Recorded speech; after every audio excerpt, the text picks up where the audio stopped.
I'm Kathy Smith, the director for the Fox Rothschild Center for Law and Society here at Community College of Philadelphia. Today's Perspectives interview is conducted by David Travaskis, who's an adjunct faculty member here and is the pro bono counsel for the Pennsylvania Bar Association. He's also a member of the Center's advisory board. In today's interview, David speaks to attorney Richard McSorley. Mr. McSorley is a longtime court employee with the First Judicial District. He's handled almost every role a person can play in the criminal justice system in jobs in municipal court and in the Court of Common Pleas. He's also a national expert on the computerization of the criminal justice system.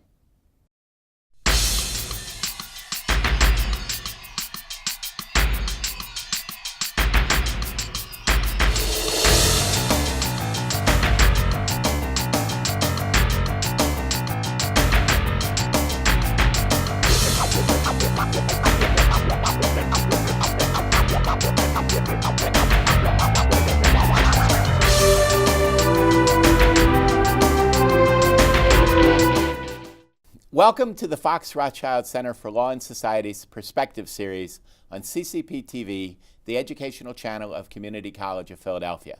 I'm David Travaskis, adjunct professor in the Paralegal Studies program. Today it is my pleasure to introduce our distinguished guest, Richard McSorley, supervising trial commissioner for the First Judicial District of the Philadelphia courts. How are you doing today, Rich? I'm doing very well, David. Thank you. And thank you for being with us. We have a lot to cover today, but I want to jump right into something that may be of great interest to our audience watching today: small amounts of marijuana. Tell me about what we're doing with this in the Philadelphia courts. Small amounts of marijuana is the SAM program, and for all intents and purposes, I am SAM. I am. If you have 29 grams or less of marijuana, the district attorney may choose to divert your case from the court system going forward to a trial and instead put you into a program called the SAM program, where you attend a class, you learn something about the law, you learn something about marijuana, there's a fee involved, and your trade-off is that your record is expunged, you don't get prosecuted, you don't get a criminal record, and the case basically goes away. Now, I thought our district attorney, Seth Williams, was trying to make it so that having a small amount of marijuana, less than an ounce, would basically just get you a traffic ticket. That isn't the case? That's not the case, but you are correct that he did try to do that. Mr. Williams wanted to make this a summary citation, which is a little bit more than a traffic ticket, a little bit less than an arrest, where you would just get a citation, you still would have to go to court, but it'd be a summary offense, and we would probably work out some sort of program. When he did attempt to do that, it was soon found out that he couldn't just downgrade the charge from a misdemeanor to a summary. The legislator made it a law that it is a misdemeanor charge, and until that legislation comes back and changes the criminal code, it's going to stay a misdemeanor until that happens. So what did the district attorney set up with the courts instead? What he did was he has his charging unit, which has been well talked about, that when an arrest comes through, depending on the weight, 29 grams or less, and depending on the circumstances of the arrest, if the district attorney chooses, instead of sending it on to trial, they'll send it to a specific courtroom, courtroom 404, for an afternoon hearing. At that time, the DA will apprise the defendants of their rights. They can go to trial. We don't want to take anybody's right away from a trial. But instead, if they choose, they can go to this class. It's usually on a Saturday afternoon, once a month. It's a $200 fee. And again, the best part for them is that they don't have to go to trial. They don't have to have an attorney. They don't have the expense. They don't have the time. They don't have the wait. And their record will get expunged all at the end of it. For one class, you're one and done, basically. So if I have the small amount of marijuana, I get arrested, I get fingerprinted, but then if I get into the courtroom 404 and the DA agrees that I can go to this Saturday class, what happens at this class? Well, the instructor, who I can tell you is brilliant, not only... That's you, isn't it? Oh, yes, of course. Good looking and brilliant at the same time. At the class, one of the things, the first thing we like to discuss is that this is a misdemeanor charge and that marijuana is illegal in Pennsylvania. We want to get rid of the misconception that you can just come into Philadelphia and light up basically whenever you want and don't worry about it because you're not going to get prosecuted. It's still an illegal event. You're still going to get fingerprinted and photographed, as you said. You're still going to be arrested. You're going to sit and lock up until you have a bail hearing. But after we talk about that and we talk about the difference between a summary, misdemeanor, and felony, and as I mentioned earlier, don't forget there are circumstances that could make your arrest a felony. I want the people to understand that today it's 29 grams or less and you have a class. But maybe tomorrow when you have 3 joints and you're thinking, well, I have less than 29 grams, I'm pretty well, what could happen? The most that could happen is I'll have this class. Well, if your friend comes up and says, can I have one of those joints for $5, and you sell it to him and it's observed by the police, now you've just dealt drugs. Now you could be charged with manufacturing with the intent to deliver. It could be a felony. You're not going to get the class. So the circumstances itself, I need to let people know that that circumstance could keep you from going to the class. Not to mention the fact that a lot of the defendants are on probation. So the arrest itself is a violation of the probation. The fact that you have the class doesn't take that away. And then after that, we do discuss the effects of marijuana, the addiction of marijuana, the gateway drug part of it. As I like to tell a lot of the students in there, they all think that, well, I'm just smoking a little bit of marijuana, what's the big deal? It really doesn't do anything. And I like to point out, well, if you don't think it does anything to you, then how come you got arrested for it? Because it must have impaired your judgment somehow, that you're standing outside, you're not using your head. And then we have those guys who come into the Justice Center for the class, go through the metal detector, walk by a bunch of sheriffs, and don't understand when they get in trouble because the one guy had a big blunt behind his left ear as he walked into the So a guy coming to the classes has a blunt of marijuana with him when he enters the class? I had explained to him that this wasn't show and tell. This was an actual class about not using marijuana. So a lot of people just don't get it, and they take it lightly. And without going into whether marijuana should be legalized or not legalized, that's not the point of the class. The point of the class is it's illegal in Pennsylvania. It's a misdemeanor charge. And in Philadelphia, we have this class. No place else I know of in Pennsylvania has a class like this or a diversionary program similar to this. So if I go through the program in Philadelphia and I get my record expunged, what does that mean? That means that your entire criminal record is gone. So if somebody did a background check, you would not have a criminal arrest. It also means that if you go for a job application and you always have that question, have you ever been convicted, have you ever been arrested, you can say no, because your arrest and everything is gone. Your record is gone. The only thing that will remain on the record will be your fingerprints and your name. But if anybody found that, it would just be your fingerprints and your name. My fingerprints and my name are on our own record because I'm an attorney. So when you have to take the bar exam, you have to be fingerprinted. Doctors have to be fingerprinted. Law enforcement have to be fingerprinted. So lots of people get fingerprinted without having a criminal record. So just having your fingerprints there is not a stigma in itself. So this is interesting. But you were saying that if I was arrested for having marijuana, even a small amount, in some of the surrounding counties, I might end up actually being prosecuted. What's the worst conviction you can get for having a small amount of marijuana in these other places that don't have this program? Well, the statute will allow them to incarcerate you. Usually a county sentence is 11.5 to 23 months. So you could go to jail for close to 2 years if you have a judge who wants to impose that kind of sentence on you. Is it rare? I would think it's rare, but can it happen? It can definitely happen, and you take your chances when you walk into a courtroom. You just don't know what's going to happen, and it could be anything from a class to incarceration. And it could still happen that way in Philadelphia. It's just that we choose to send you to the class. Now, these classes are held on Saturday. Are they every week? It's once a month. It's usually a second or fourth Saturday of a month in the afternoon. We have 2 different kinds of classes. The small amounts of marijuana in the afternoon. But in the morning, we have a summary diversion program for people who do get those citations for those summary offenses, disorderly conduct, underage drinking, shoplifting, things like that. Let's be clear about this. This is all for adults. None of this is for juveniles. The SAM is all for adults. You must be an adult because you're in the adult system. The summary citations, anybody can get a summary citation. A 12-year-old can get a summary citation for a curfew violation, for truancy.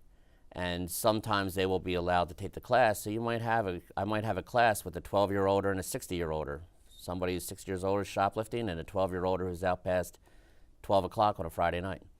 And that's for your diversion class, your summary diversion My summary class. diversion. And does that work the same way, that after they take the class, they pay a fee, they take the class, and their record's completely cleaned up? Correct, except the big thing about a summary, unless it's something like a retail theft where it's progressive crime, those people are never fingerprinted and photographed, most summaries.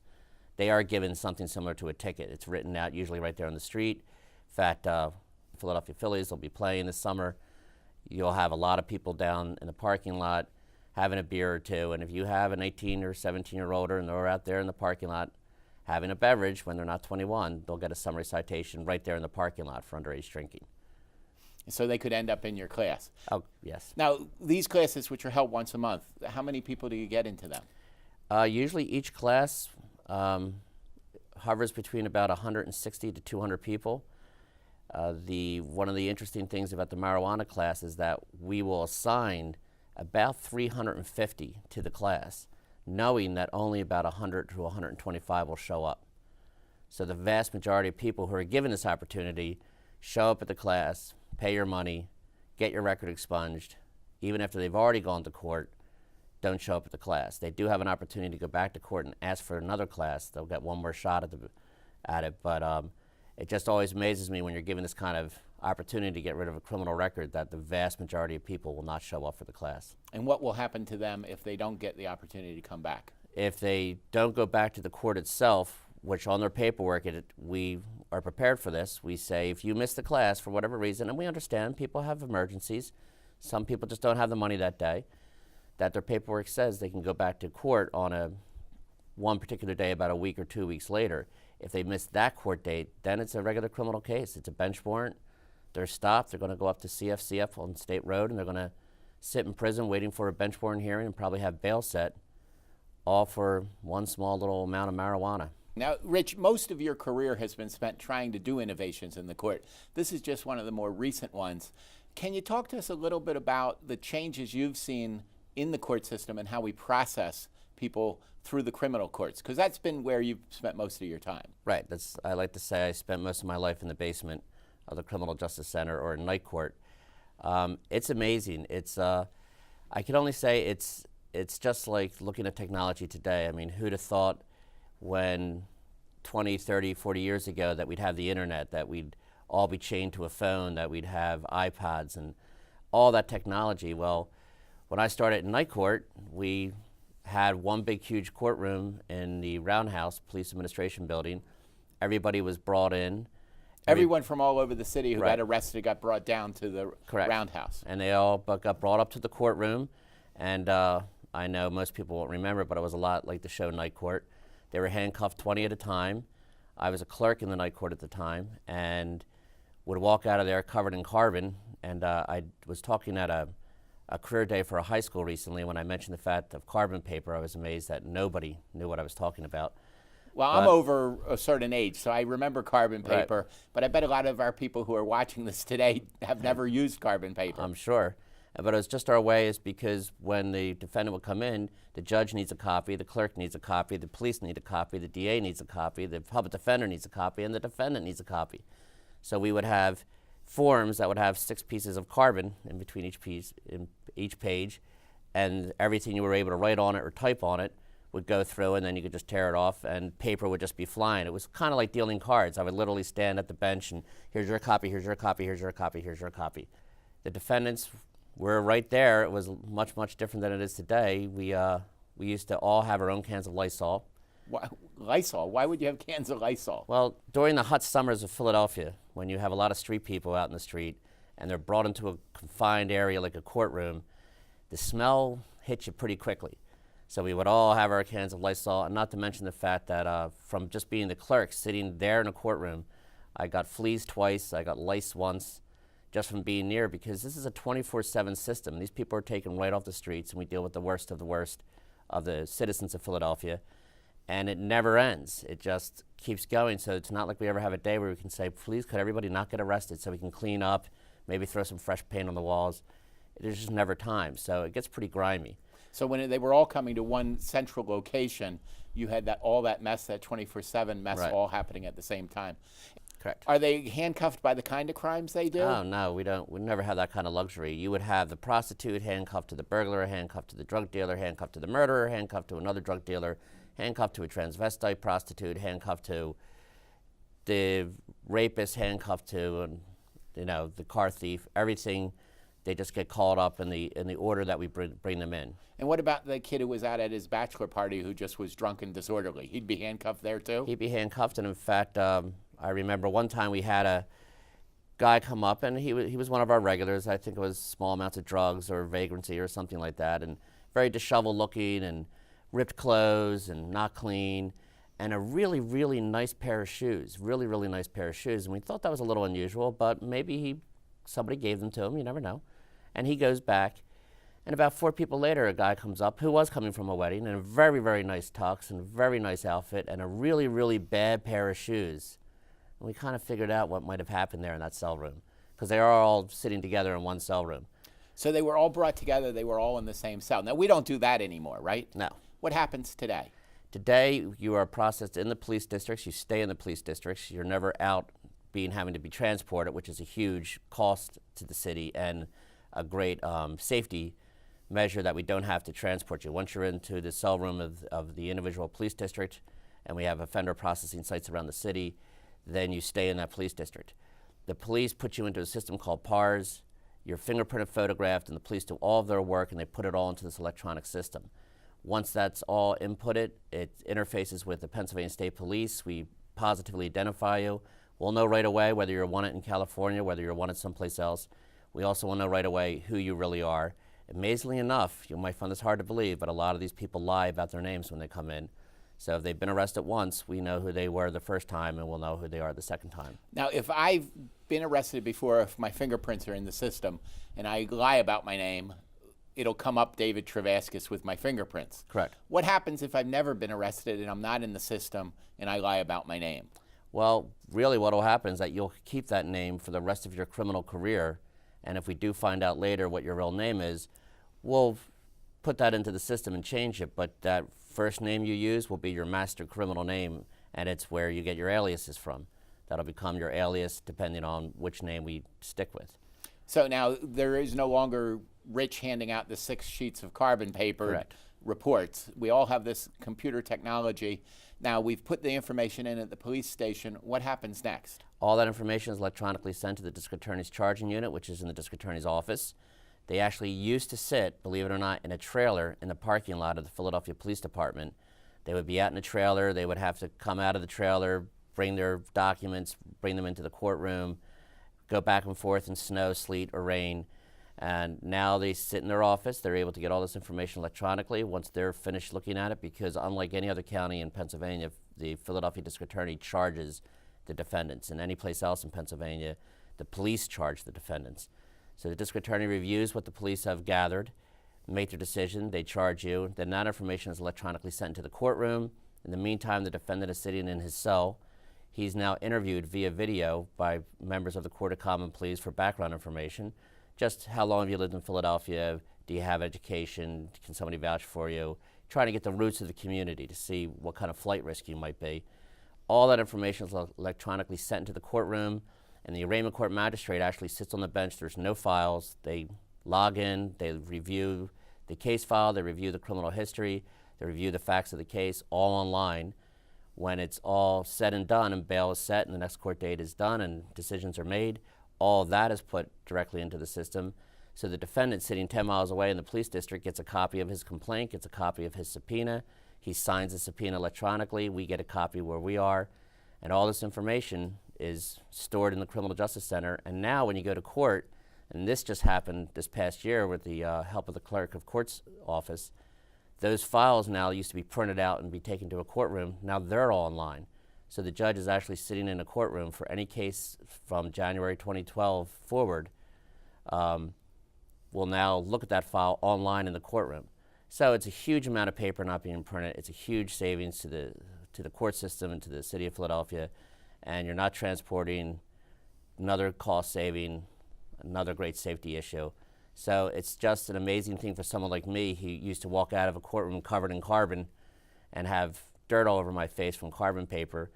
Now to have everything I need at the access, my access is instantaneous, just with the touch of a computer screen. So if you were giving job advice, counseling to anyone watching today, you'd tell them, get good with technology and go work for the courts. Yes, because what I foresee, I'm a big Star Trek fan. What I foresee is that all of this, just like everything else, is going to take off. And I think that 5 years from now, I won't recognize the system that I have today. Now, you were saying that this all comes to a judge sitting somewhere. That judge is sitting in the basement of the Criminal Justice Center, right? The The arraignment court magistrate, yes. But none of the defendants are there. Nope, they're all heard via video. And even that has changed. Even the quality of the TVs have changed. I know that public defenders have asked defendants who look like they might have been injured and want to know how that injury happened. And they'll ask the defendants, could you turn and see, and they'll write down notes. We don't record any of this, but it's just the definition and the things you can see now. You can zoom in. The defendants are far away, so I am reminded of my old days, though, when I do sit there, and I have sat there as an arraignment court magistrate, as you know. One of the things I like most about it is the fact that I can't smell the defendants anymore. So when you do have somebody who's a little ripe, they're 10 miles away, you don't have to worry about it. And you talked about safety. Obviously, if somebody goes berserk, now they're going berserk in a separate room all alone. In a cell room. So even if they go berserk, they're not going to get anywhere. They've got police with them, and even if they could jump up from the chair and run, they're only going to get a few feet before they hit a wall. This is a little different than the days when you had 19 other guys chained to you, and if you wanted to go berserk, right, it could go a little crazy. Did you have times like that back in the days of night court? Oh, sure. We had everything. We had one of my scary stories was two gentlemen. We had a gallery. We used to call the place the fishbowl because the gallery was up and it was a glass wall. And we sat down, so you'd always feel like you were in a fishbowl and the people were looking at you. And two young gentlemen came in to see their father arraigned, and they wanted to get him out. And because it's a public building, there's not nearly the security that we have today, and especially after 9/11. You could just walk into the police administration building. Nobody would stop you. Nobody was checking you. You could have anything on you. They were going to set the doors on fire of the courtroom and try to get their father to escape. Because after he's brought up and he's unhandcuffed from those other 19 people, that's the prime opportunity. He's standing there, he can bolt if he wants to. And it was just a set of wooden doors. So they set the doors on fire, and we hit the alarm, and the radio room called us to tell us that our alarm was going off, and we let them know that the doors were on fire. And they dispatched a car from 11th and Winter, even though we're in police administration building, police headquarters, because none of the officers who worked with the prisoners were allowed to carry their weapons. But the biggest obstacle, the doors open out. So the father couldn't get to the doors, and the guys couldn't open the doors that they had set on fire because they were on fire, so they couldn't get them open. So this grand escape scheme didn't work. Right. They wound up getting arrested, and they got charged, and we had to paint the doors. Wow. But you don't have to worry about that anymore. No. I know that some people, when they want to see a relative who's been arrested, will call and ask. And what do you tell them if they want to check out where somebody is, where they should go? They would go to the Criminal Justice Center at 13th and Filbert, and it will be on video. So they'll be able to see their loved one over the video camera because there is a screen facing the gallery. And kind of like the old courtroom, again, it's a big glass wall. The courtroom itself is separated, so they can't get into the courtroom. They can't get to the arraignment court magistrate or the DA or the judge. But a public defender's there, and they'll come out and talk to them. They'll see where their person is, and let's say that person's being held, and it was a West Philadelphia arrest. They'll be held at 55th and Pine. After the hearing, if there's bail to be posted, they post it right there at the Justice Center, and then they can drive down to 55th and Pine and pick up their loved one. So it really is a much different system. You talked about safety in this system, and you said that people are safer because they don't have to be transported. Our furthest police stations, I guess, are in the Northeast, maybe Correct. 25 miles away. Back in the day, they were brought in a paddy wagon down to the police station. Correct. So you had chances for negative interactions between the police and the defendant, whether it was initiated either way. Right, and it wasn't just, it wasn't like a taxi service. It wasn't you're arrested and you're at Red Line and Academy, and the van picks you up and takes you right to 8th and Race. They would have the police, and in order again to save costs, would have vans that would just go circle around the city. So you might have a pickup at Red Line and Academy, a pickup at Harbison and Levick, a pickup at 21st and Hamilton, and then maybe the last stop will be the Roundhouse. So each and every stop, you have that potential. You have to open up the van, have another prisoner go in, interaction between the defendants, interaction between the police and the defendants, interaction with a defendant trying to jump out if he has that opportunity. So there was a lot of problems with that system. And even though there is some transportation involved now, I think that the fact that once they're going to a local spot, you don't have to go across town, which in itself, not every arrest happens at 3 o'clock in the morning. You have an arrest at 9 o'clock in the morning and the van has to come down 95, it's rush hour. So you just have those situations. So safety is one big thing, but the other thing is timing, right? Yes. How long did it used to take for somebody to be processed? If I got picked up on a Friday afternoon, what happened to me 25 years ago? You would, there was a very good chance, depending on how long it took to transport you, how many stops had to be made, how long the process took. It was a manual process. There is a very good chance you'd be in there till Sunday morning by the time, depending on how busy it was. Now, the city has made very concerted efforts to try to reduce that time, and I believe that the average time now is hovering around anywhere between 8 and 10 hours, from the time you're arrested to the time you have your hearing. So that you know whether or not you're going to get bail within 8 to 10 hours. Right. That really is an amazing thing. And it's less time, and a lot of people are arrested for very minor things, so it's less time that person's incarcerated. It's, might be that you don't miss a day of work if it's a weekend. And people who have medical conditions, people who have to get prescriptions, the less time that we have to keep you locked up, the better it is for you, the better it is for the system. And those people that are going to have to stay, well, they're going to have to stay anyway, so they'll be transported to the prison eventually. But instead of waiting somewhere for 2 or 3 days where they might have more opportunity to cause trouble, they're in a place where they need to be. Correct. Now, you lose the chance to tell all those good stories, though. Are there any good stories left if the technology's working and everything's going well? There's always good stories to be told. It's out of the mouths of defendants, there are amazing things that will come that always keep the job very, very interesting. I like things like when I tell someone, sir, you're being charged with robbery, and the immediate response is, which one? I go, which one do you think? Or the man who I told was being charged with possession of an instrument of crime, and we say, pick. And when I said pick, he said, I didn't have a pick, I had a knife. So you always have a chuckle here and there. You never know what's going to happen next. That's the best part about the job. We process an awful lot of people through the system in Philadelphia. I've heard some people say it's an assembly line system.